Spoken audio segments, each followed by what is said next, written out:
Hi friends, இந்த சந்துவலிக்கு தான் surprise பண்ண போகிறோம். என்ன ஸ்பெஷல்னா மகன்ட பர்த்டேக்கு அவங்களோட அப்பா அம்மாவும் சேர்ந்து நிறைய gift எல்லாம் கொடுத்து சர்ப்ரைஸ் பண்ண சொல்லியிருக்காங்க. வாங்கி இதெல்லாம் கொடுத்து சர்ப்ரைஸ் பண்ணும்போது அவரோட ரியாக்ஷன் எப்படி இருக்குன்னு பார்க்கலாம். சாப்பிட்டியா தூங்குனியான்னு அம்மாவை தவிர இந்த உலகத்தில் வேறு யாரும் கேட்க போகிறாங்க. உலகத்திலே நம்மளுக்கு துரோகம் நினைக்காத ஒரே ஜீவனுங்க. சரி, கேஸாக இருந்தா நினைங்களா? இந்த என்ன ஸ்பெஷல் உங்களுக்கு? பிறந்த நாளா? எத்தனையா பிறந்த நாள்? நாங்கள் ஜஸ்ட் சர்ப்ரைஸ் டெலிவரியிலேருந்து வரேன். நீ பிறந்த நாள் வாழ்த்துக்கள். சரி சரி, இப்போ உங்களுக்கு யார் அனுப்பியிருப்பாங்க சர்ப்ரைஸா? மாமா எங்க இருக்காரு? வெளிநாட்டுலையா? வெளிநாட்டுல இருந்து வரலையே உங்களுக்கு? அவங்களோட ஊர்ல இருந்து அனுப்பியிருக்காங்க. யாரா இருக்குமா? அப்படி அத்தையா?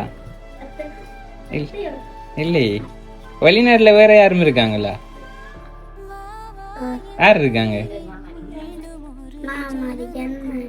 மாமாரி அண்ணா இருக்கு என்ன அவங்க